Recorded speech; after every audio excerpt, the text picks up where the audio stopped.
안녕하세요. 그림일 가족 여러분. 오늘 목요일 아침 이렇게 매일 한 말씀으로 오늘 하루 시작하는 모든 분들에게 영원한 생명에 대한 또 우리 인생의 참된 주인이 누구이신지에 대한 그런 근본적인 그런 물음과 또 그에 대한 분명한 해답이 있는 그런 귀한 날이 되시기를 간절히 기원합니다. 오늘은 저희가 요한복음 11장 우리 45절에서 57절에 있는 말씀으로 함께 이 아침 시작하도록 하겠습니다. 요한복음 11장 45절에서 57절의 말씀. 마리아에게 와서 예수께서 하신 일을 본 많은 유대인이 그를 믿었으나 그 중에 어떤 자는 바리새인들에게 가서 예수께서 하신 일을 알리니라. 이에 대제사장들과 바리새인들이 공회를 모으고 이르되 이 사람이 많은 표적을 행하니 우리가 어떻게 하겠느냐.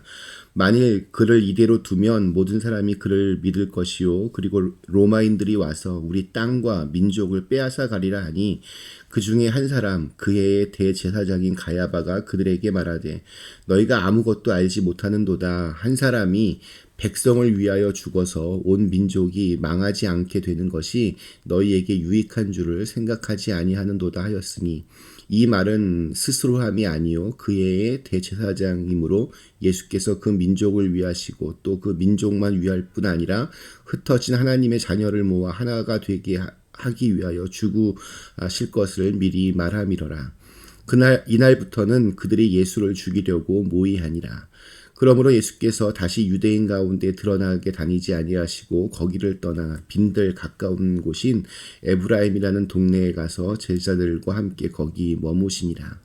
유대인의 유월절이 가까움에 많은 사람이 자기를 성결하게 하기 위하여 유월절 전에 시골에서 예루살렘으로 올라갔더니 그들이 예수를 찾으며 성전에 서서 서로 말하되 너희 생각에는 어떠하냐 그가 명절에 오지 아니하겠느냐 하니 이는 대제사장들과 바리새인들이 누구든지 예수 있는 곳을 알거든 신고하여 잡게 하라 명령하였음이라. 아멘. 네, 오늘 말씀은 우리 주님께서 죽은 지가 나흘이나 되어서 악취가 나는 그런 나사로를 살리신 후 죽음으로부터 풀어놓아 자유케 하신 그 놀라운 광경을 직접 목격한 사람들의 반응으로부터 시작이 됩니다. 우리 45절 말씀 이렇게 시작합니다. 마리아에게 와서 예수께서 하신 일을 본 많은 유대인이 그를 믿었으나 당연합니다. 아무나 할 수 있는 일이 아니었습니다. 자, 그런데 똑같은 사건을 보고 전혀 다른 반응을 보이는 사람들이 곧이어서 등장합니다. 우리 47절과 48절 말씀입니다. 이에 대제사장들과 바리새인들이 공회를 모으고 이르되 이 사람이 많은 표적을 행하니 우리가 어떻게 하겠느냐. 만일 그를 이대로 두면 모든 사람이 그를 믿을 것이요 그리고 로마인들이 와서 우리 땅과 민족을 빼앗아 가리라 하니 대제사장들과 바리새인들이 누구이기에 예수님을 이렇게 죽이려고 하는 것일까요? 당시 최고 의결 기관이며 재판권까지 가지고 있던 사내들인 공회라는 그러한 곳이 있습니다. 이 사내들인 공회의 의원들이 바로 제사장직을 맡을 수 있는 사두개인들과 바리새인들로 이루어져 있습니다. 아까 이들의 모임은 그냥 단순한 친목 모임 정도가 아니라 굉장히 정치적인 모임이었고 또한 법적인 효력이 있는 아주 힘있는 모임이었습니다. 이러한 권력을 가지고 있는 제사장들과 바리새인들이 이렇게 급하게 모이면서까지 예수님을 죽이려고 하는 그 이유가 무엇이었을까요?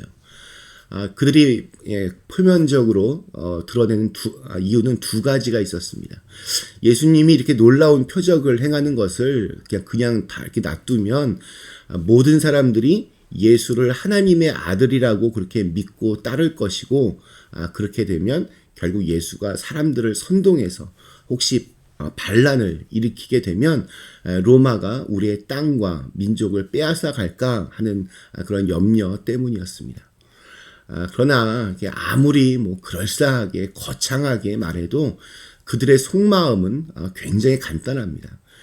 자기들이 차지해야 될 존경과 권력 또 사람들로부터의 인정을 예수님이 다 가져가시기 때문에 그것이 너무 싫었습니다. 예수님이 등장하지 않았을 때는 모든 것이 다 자기들 마음대로였습니다. 자, 그러나 예수님이 등장하자 사람들의 마음이 그쪽으로 이렇게 쏠리고 이것이 견딜 수가 없었습니다. 그들은 하나님의 아들을 질투하고 또 시기했습니다. 자신들의 기득권과 또 그동안 누리고 있던 편리함, 편안함, 정치적 힘을 유지하기 위해서 거기에 눈이 멀어서 주님께서 사람들을 고쳐주시고 또 죽은 자를 살리시는 일은 하나도 안중에 없었습니다. 죽었던 나사로가 다시 살아난 것이 하나님께서 정말 기뻐하실 일인지 기뻐하지 않으실 일인지 전혀 관심이 없었습니다. 이 말이 이 일이 옳은 것인지 그른 것인지 관심이 없었습니다.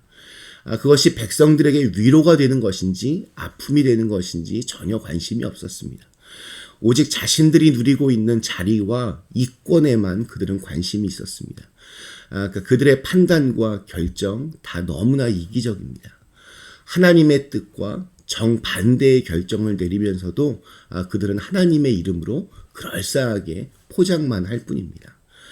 그런 상황에서 유대인들이 예수님에게 점점 이렇게 열광하는 분위기를 보이자 그들은 예수님을 심각한 적으로 그렇게 간주하기 시작합니다. 우리 53절에는 그들의 회의가 어떠한 결정을 내렸는지 아주 간단하게 이렇게 묘사합니다. 이날부터는 그들이 예수를 죽이려고 모의하니라.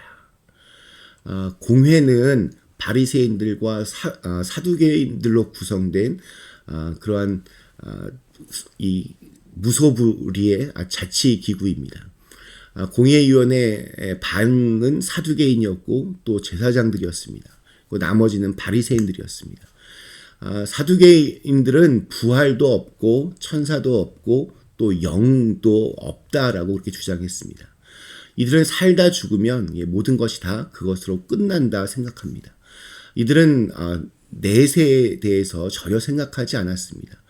그래서 이들은 이 세상에서 부귀영화를 누리며 그냥 잘 먹고 잘 살다 죽으면 그것으로 끝이다라고 생각했습니다. 타락한 세속주의자들이었습니다. 수단 방법을 가리지 않고 출세하려고만 하는 그런 정치꾼들이었습니다. 반면에 바리새인들은 부활도 믿었고 천사도 또 영도 믿었습니다. 바리새인들은 사두개인들과 사사건건 충돌할 수밖에 없었습니다. 자, 그런데 예수님을 죽이자고 할 때에는 이 둘이 하나가 되었습니다. 놀라운 일입니다. 바리새인들과 사두개인, 또 뭐 제사장, 사실은 이 세상의 것에 굉장히 충실했던 사람들입니다. 부와 명성, 기득권은 분명히 불안과 두려움으로 가득한 이 세상을 살아가는데 큰 의지가 되고 버팀목이 됩니다. 그러나 그것이 영원한 생명을 보장하지 못합니다. 영원한 기쁨, 영원한 위로, 영원한 안식을 보장하지 못합니다. 도리어 영원한 생명과 기쁨과 위로와 안식을 놓치게 하는 굉장히 위험한 함정이 되기도 합니다. 그들에게 예수님은 공동의 적이었습니다. 자신들의 부와 명성과 기득권을 위협하는 아주 위험한 인물이었습니다. 그래서 예수님을 죽이기로 결정하고 또 그 일을 시작합니다. 이 모든 과정과 결정 다 자신들에게 이익이 되는가 아니면 방해가 되는가 딱 이거였습니다. 우리 이제 마지막 부분 54절에서 57절에는 주님의 행적과 또 대제사장들과 바리새인들의 주님에 대한 체포 명령에 대한 그러한 말씀입니다. 예수님은 더 이상 이제 공개적인 활동을 하실 수 없게 되었습니다. 6월절 명절을 지키려고 많은 사람들이 올라가는 그 예루살렘에 예수님에 대한 수배령이 떨어졌습니다. 누구든지 신고만 하면 출동할 준비를 마치고 예수님이 예루살렘으로 올라오기만을 그렇게 기다리고 있었습니다. 그래서 예수님은 에브라임이라고 하는 그러한 빈들, 광야 근처에 있는 한가한 동네에 들어가셔서 그곳에서 제자들과 함께 잠시 머무셨다라고 성경은 기록하고 있습니다. 에브라임이라고 하는 이 동네는 신약 성경에서는 딱 한 번 이곳에서만 나오는 동네 이름입니다. 예루살렘에서 북쪽으로 약 한 15마일 정도 떨어진 도시로 이렇게 광야 근처에 있는 사람들에겐 잘 알려지지 않은 은둔의 도시입니다. 그러니까 예루살렘에 비하면 황폐한 작은 촌동네에 불과하고 비교조차 되지 않는 그런 초라한 장소가 바로 예수님이 머무시는 그런 처소가 되었습니다. 그러나 아무리 화려하고 또 웅장한 도시라 할지라도 그곳에 예수님이 계시지 않으면 그곳은 죽음의 냄새가 풍겨나는 공동묘지가 되고, 아무리 황폐하고 작고 보잘것없어 보이는 아주 변변치 못한 작은 동네라 할지라도 그곳에 예수님이 계시면 그곳이 바로 천국이 되는 것입니다. 초라하고 또 누추한 우리의 인생 가운데 주님이 찾아오시면 그곳은 왕궁이 부럽지 않는 그런 하늘의 행복과 기쁨을 누리는 곳이 될 것입니다.